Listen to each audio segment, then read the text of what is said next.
side. You can also pull your chairs if you like, but we need just your another 45 minutes attention. So you can bring all your chairs and everything from here. So thank you. Let's get settled and we can start the class. Thank you.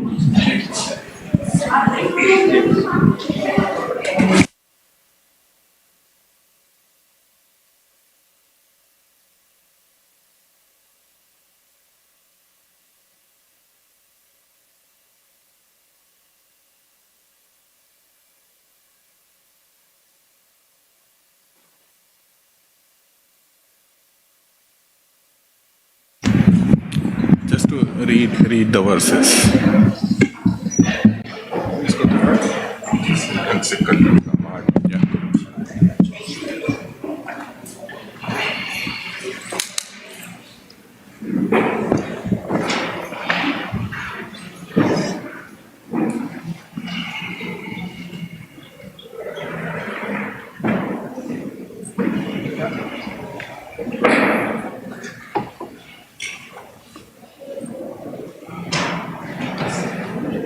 Yeah.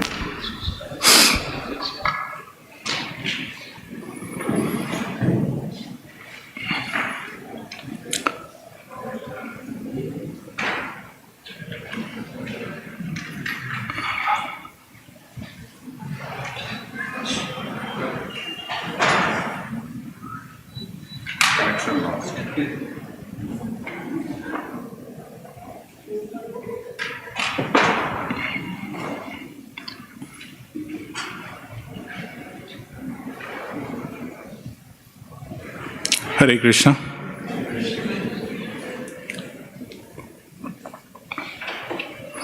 I'll start with the invocation prayers. You can please feel free to follow with me. It's on the screens. Om Ajnanatirmirandasya Jnananjana Shalakaya Chakshurunmilitam Yena Tasmai Shri Gurave Namaha Shri Caitanya Manobhishtam Sthapitam Yena Bhutale Swayam Rupa Kadamahyam Dadadi Swapadantikam Vandeham Shri Guru Shiyutapada Kamalam Shri Gurun Vaishnavamscha Shri Rupam Sagrajatam Sahagana Raghunatan Vitam Tam Sajivam Sadvaitam Savadhutam Parijana Sahitam Krishna Chaitanya Devam Shri Radha Krishna Padan Sahagana Lalita Shri Vishakhan Vitamscha He Krishna Karuna Sindhu Dina Bandhu Jagatpate Gopesha Gopika Kanta Radha Kanta Namostute Tapta Kanchana Gaurangi Radhe Vrindavaneshwari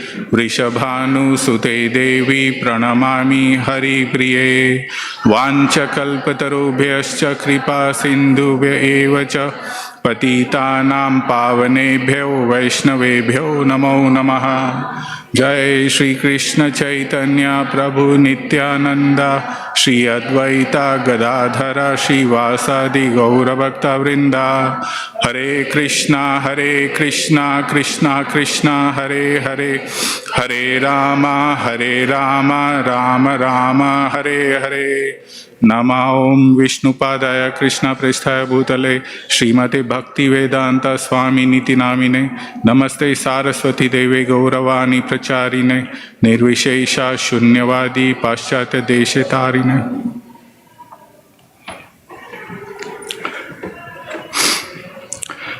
Thank you everyone for coming to this Sunday feast program.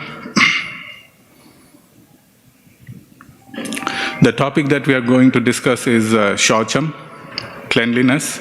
But before that, I want to thank everyone for spending your time here. We have in life, there are two valuable things. Number one is money. Everyone agrees? Is there anyone who thinks money is not important or of value? Please raise your hand. Oh. Two. I see two hands. We'll want to talk to you.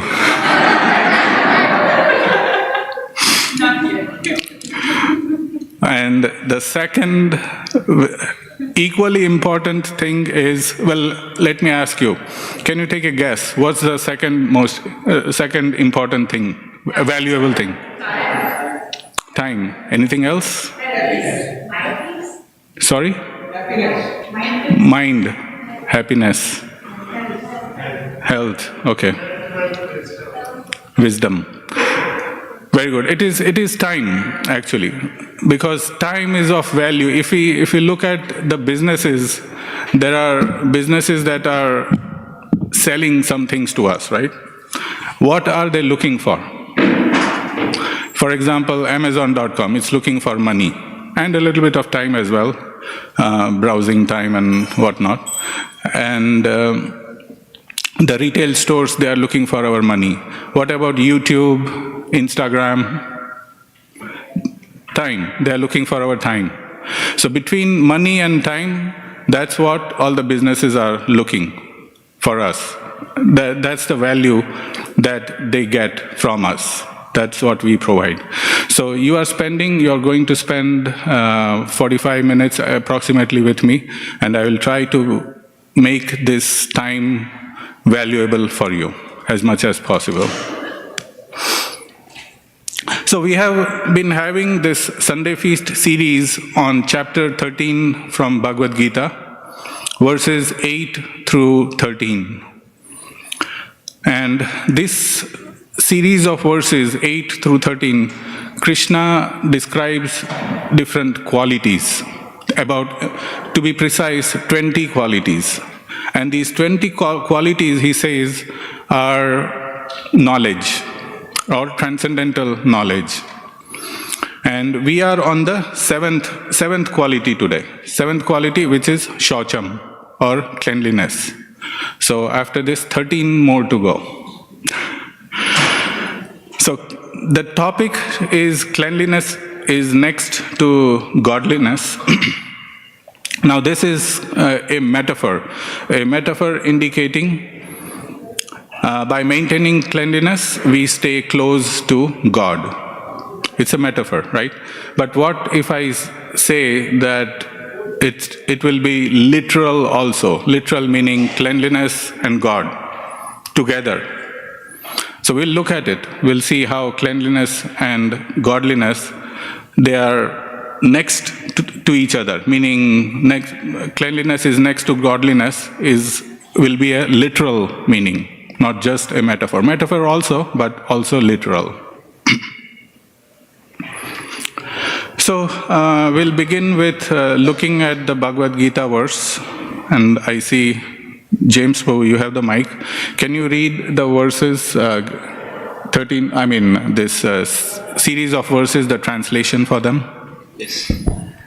Humility, pridelessness, non-violence, tolerance, simplicity, approaching a bona fide spiritual master, cleanliness, steadiness, self-control, renunciation of the objects of sense gratification, absence of false ego, the perception of the evil of birth, death, old age and disease, detachment, freedom from entanglement with children, wife, home, and the rest, even-mindedness amid pleasant and unpleasant events, constant and unalloyed devotion to me, aspiring to live in a solitary place, detachment from the general mass of people, accepting the importance of self-realization, and philosophical search for the absolute truth. All these I declare to be knowledge, and besides this, whatever there may be, is ignorance. Thank you, James Prabhu. So we see here, cleanliness is one of the qualities that Krishna says he declares it to be knowledge, and besides this, whatever there may be is ignorance. So how do we understand the qualities and knowledge? So the way we understand through the help of our teachers and acharyas is that these are the qualities that lead to knowledge, or the transcendental knowledge, or said in a different way, lack of this knowledge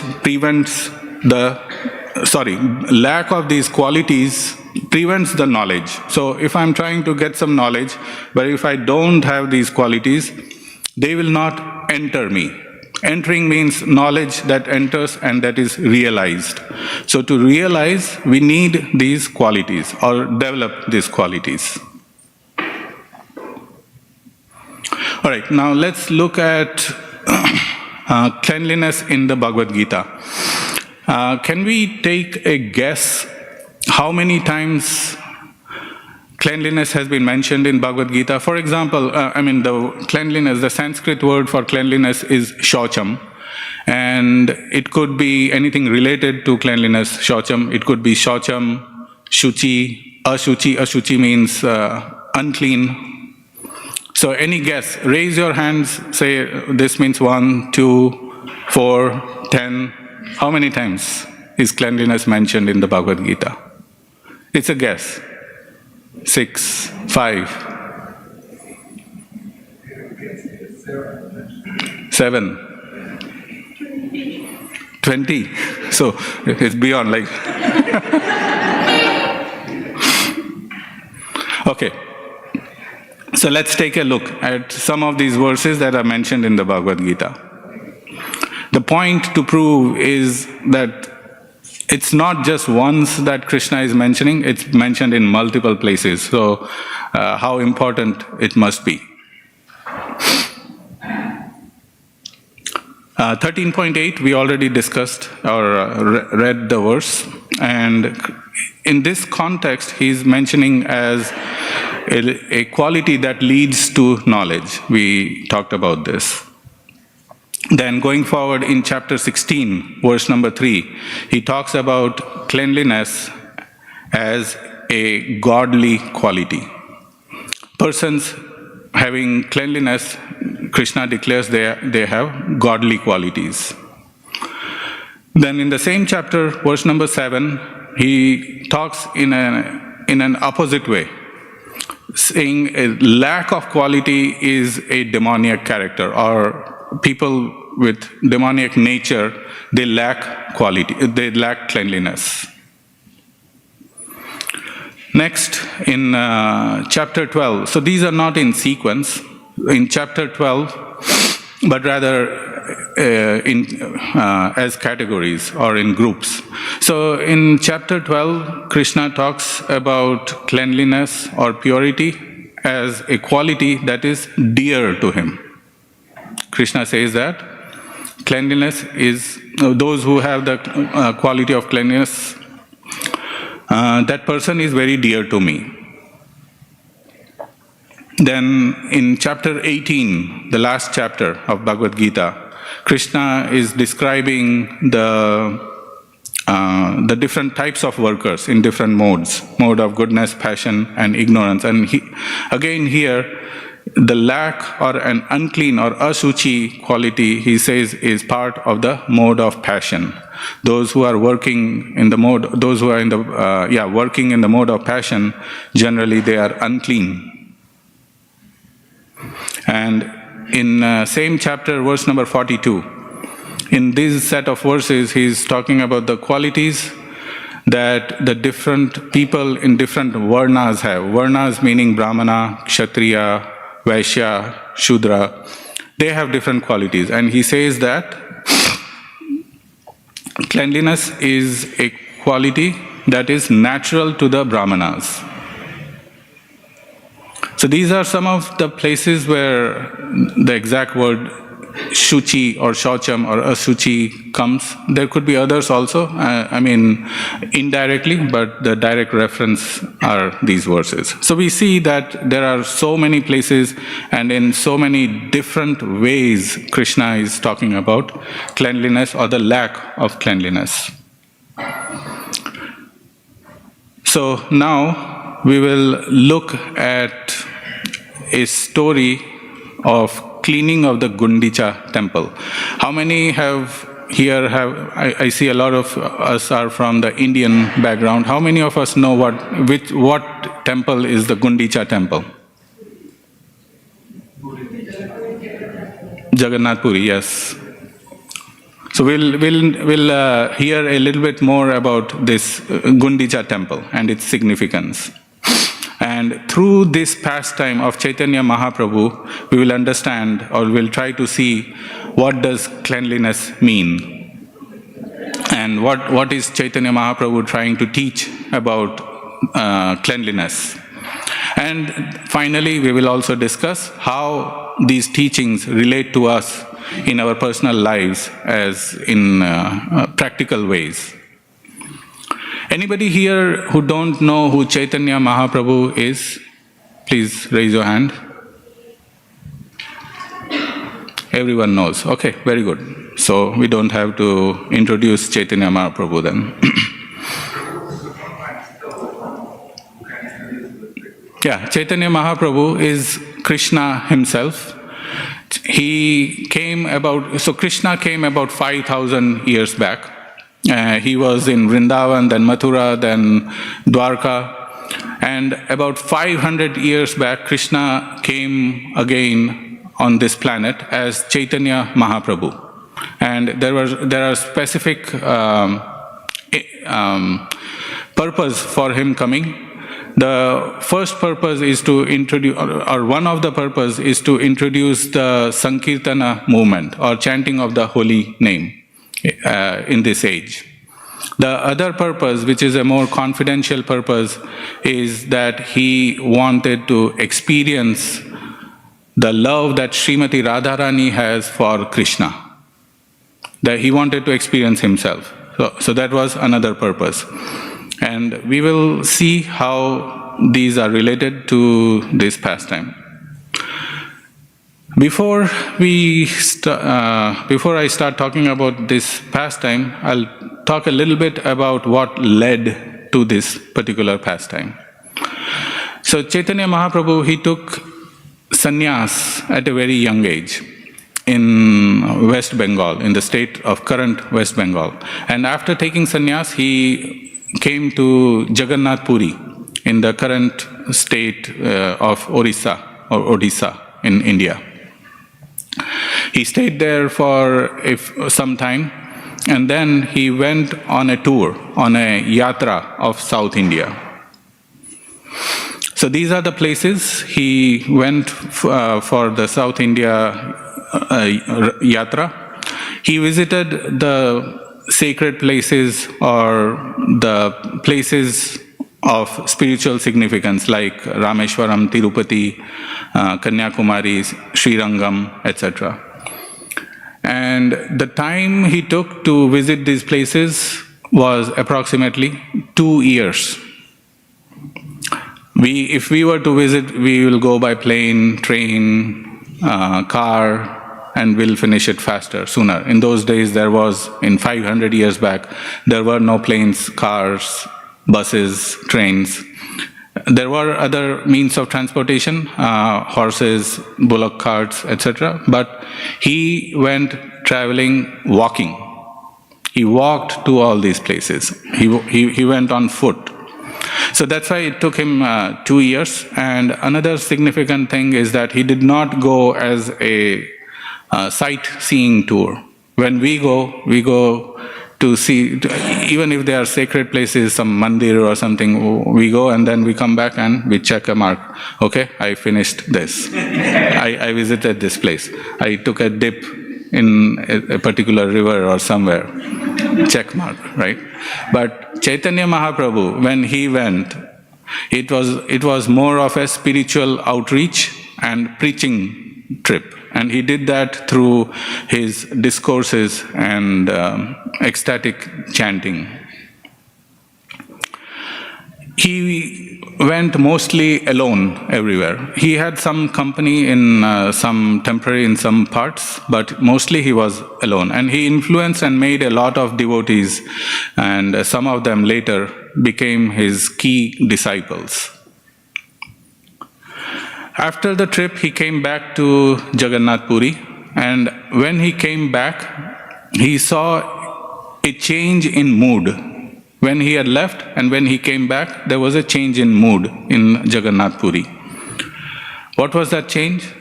The king of that province wanted to meet him, wanted to meet Caitanya Mahaprabhu. And the devotees in Jagannath Puri wanted Caitanya Mahaprabhu to meet the king. So he detected that these devotees, they want me to meet the king, and what is the internal, why is that? So internally he knew that the king Prataparudra, he was a devotee, and he was sincere in meeting him. So as I was reading through the chapter, it was very clear that Caitanya Mahaprabhu knew, but externally he refused to meet the king. Why? Because, like we talked about, his mission was to establish the Sankirtana movement, the chanting of the holy name, and he had an internal mission also. If he met the king, if he associated with the king, what will people think? People will think that, oh, so he's preaching this Sankirtan movement so that he can become famous, he can associate with the king. Because what will the king next potentially ask him to do? Maybe become his one of his ministry members. Well, he was a sannyasi, so maybe not a ministry member, but maybe a chief advisor or something. Or at least, if nothing else, association with the king, which the people will see in different ways. So he refused. Instead, he regularly met with the king's son, and later he met with the king also. But in general, he saw the hearts of the devotees, the devotees wanting to make Caitanya Mahaprabhu famous, and in turn, them wanting the fame. How? That they are associated with Caitanya Mahaprabhu. And because if Caitanya Mahaprabhu is recognized by the king, we also indirectly get recognized. We are also getting that name and fame. So Caitanya Mahaprabhu, looking at this, he enacted this pastime of cleansing of the Gundica Temple. So he asked the devotees a little bit about the Gundica Temple. So the Gundica Temple is approximately 3 kilometers from the main Jagannath Temple. And the Gundica Temple is also a resting place for the deities, for the Lord Jagannath, Baladev and Subhadra. After the Rath Yatra, there is an annual Rath Yatra festival where the deities come out and they go to the Gundica Temple, and then they rest there for approximately a week, and then they come back. The Gundica Temple signifies Vrindavan pastime for Krishna, and Jagannath Temple signifies Dwarka. So they go to the Gundica Temple for about a week. So what Caitanya Mahaprabhu said is that let's clean this temple. And he asked all the devotees who wanted to sign up to be a part of this cleaning mission, to clean the temple. So he formed a team, and as the devotees started coming up, they started signing up, as we say today. When they came, as soon as a devotee would come, he would put a tilak on him and welcomed him. So this signifies that when we sign up, or rather have an intention to serve Krishna, or have a desire to serve Krishna, even before we start the service, Krishna acknowledges it and welcomes us. That is the significance. So Caitanya Mahaprabhu invited, got all of them, made groups of devotees and assigned different sections. Some devotees were inside the temple cleaning the floor, some cleaning the walls, some formed a queue line from the river to the temple bringing pots of water. So everyone was engaged in cleaning. And Caitanya Mahaprabhu himself scrubbed the floors, walls, courtyards, removing dust, dirt, debris accumulated over the year. Now, after so much of cleaning, everything looked very nice, clean, shiny. But what did he do after that?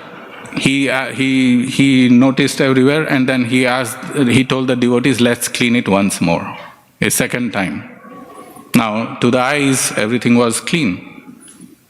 But obviously, he saw more dirt that was not easily visible to the external eyes. So they started a second cleaning mission. And in the second cleaning, it is written in the chapter, and by the way, this is chapter 12 in Caitanya Charitamrita Madhya Leela. So when he started the second cleaning, it is written that Caitanya Mahaprabhu himself collected the most dust than everyone else, and after collecting the dust, he made sure to throw the dust far away from the temple. So what does this signify? This signifies that after an external cleaning, there is still internal cleansing that can be done, internal dirt that may be there in our hearts, which Caitanya Mahaprabhu saw, but others could not. So, and what does it signify that Caitanya Mahaprabhu himself cleaned the most? It is Krishna who will clean our heart. It is not possible for us to clean ourselves, especially the internal cleaning. Because we will look what those internal cleanings are, and then it will be clear. We may not even know, but the desire to clean should be there, and then Krishna will help. So those are the significance of these. So after the temple was cleaned, the Jagannath Rath Yatra happened. The lords traveled from the temple, Jagannath Puri temple, to the Gundica Temple. And they were very happy to go in a clean environment. We all like clean place, yes? Yeah. Everyone, we like clean place, but do we like to clean ourselves? Maybe, maybe not. But we all like clean place. So the deities came, and they obviously like to be in a clean and cool place. So similarly, if we want to invite Krishna in our heart, what should be the state of our heart be? Clean. So that's the significance. Now let's look at the cleanings. So we talked about two cleanings. The first cleaning was the external cleaning, and the second one was the internal cleaning. So first is the external, second is internal. And we'll now look at these two independently.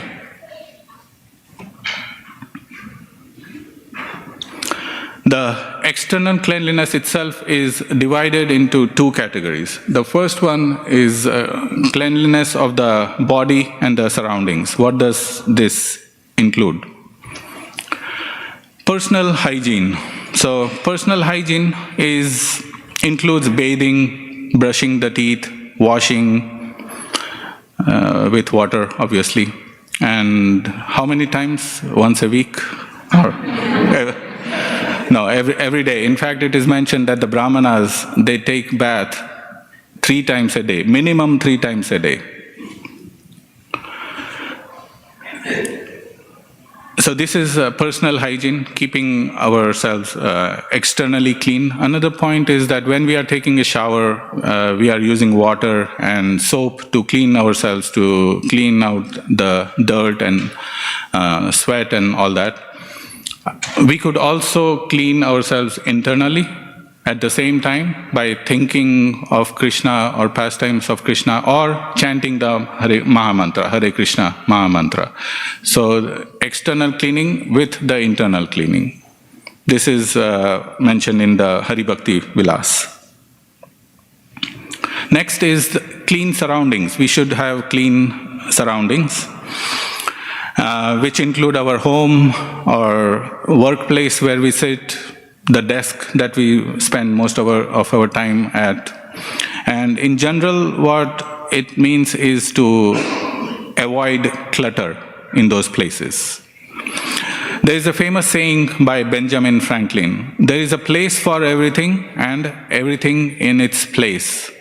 What does it mean? That there is a place for everything. Every item that's there is a place for it, and that place is not the floor. When I go in my, like when I used to go in my son's room, everything would be on floor. When I was in college, everything, the first place is the floor.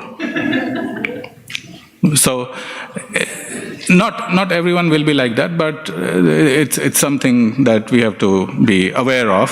And the second is that everything in its place, meaning everything has a place and they should be kept in their own place, indicating organization and tidiness. Next is simple and clean clothing. If we clean ourselves, but if we have dirty clothes, we'll still stink, right? So clean clothes is important. It gives a good persona outside and to the people that we are talking. Caitanya Mahaprabhu was a sannyasi, so he would wear saffron clothes, but the type of clothes that we wear will be according to the varna and ashrama we are in. If I am working as a business person, I will dress accordingly. If I am working in something related to construction, I will wear something else. If I am sitting all day on my desk, I'll wear something, but always clean clothes. Next is diet. So clean and simple diet basically means eating food in the mode of goodness. Krishna talks about this in chapter 17, what food in the mode of goodness is. And we, devotees, we eat, everyone actually, should eat prasadam, food that is offered to Krishna, to the Lordship, and then eat it. So eating clean and simple food lets us focus more on the important things in life, especially the spiritual advancement in life. If we eat in the mode of passion or ignorance, it will bring the different reactions with it. For example, acidity or diseases and things like that. And once we have that, we'll have to deal with them. We'll deal with the diseases, taking up the valuable time for it. So very important to have a clean and simple diet. These are some of the pictures that we just talked about in a pictorial way. The second category of the external cleanliness are the gross material desires. And these are kama, krodha, lobha, moha, mada, and matsarya, or the translation, or in English, lust, anger, greed, illusion, madness, and envy. These are gross material desires. They may seem like subtle, but these are gross in the sense like it can be seen. If somebody is lusty, it can be externally visible. If somebody is angry, somebody has an angry nature, people can make out. People will say, oh, don't tell that to him, he will get angry. Just keep quiet. So these are some of the gross material things, including greed, illusion, madness, and envy. Now we'll look at the internal cleanliness or the subtle desires. So this represents which cleaning in the Gundica Temple? Second cleaning. Second cleaning represents the internal cleaning, or it represents the subtle desires. So what are these? And this is taken from the 12th chapter itself. It's not explicitly in the verse. It comes later on in the 19th chapter. But Prabhupada explains, he usually brings forward the message. And he does this in the 12th chapter also. In most or many of the verses in chapter 12 do not have any purport. But the verse number 135 has a very long purport. And most of the things that I'm talking about here is from that purport. So in verse number 135, he says, in the purport, Srila, he talks about his spiritual master, Bhakti Siddhanta Saraswati Thakur. He says that Srila Bhakti Siddhanta Saraswati Thakur explains that even though one may become free from the desire for fruitive activity, sometimes the subtle desire for fruitive activity again comes into being within the heart. And then these different qualities are mentioned. So we'll look at them one at a time. Nishiddha Achar. What does Nishiddha Achar mean? Nishiddha means forbidden, and Achar means conduct, the conduct of our. So, and he explains it as accepting things forbidden in the Shastra. In practical terms, what does it mean? It means, example, there may be some things that I do only in private, and those things are forbidden in the Shastra, in the scripture. So that would be a Nishiddha Achar. Another example would be, if you go and tell my wife that, your husband Pratibahu, he's very nice devotee, he's always calm, never gets angry, what will she say? Oh, come to my house. You will see the real him. So it is said that our spouses can tell us more about the Nishiddha Achar.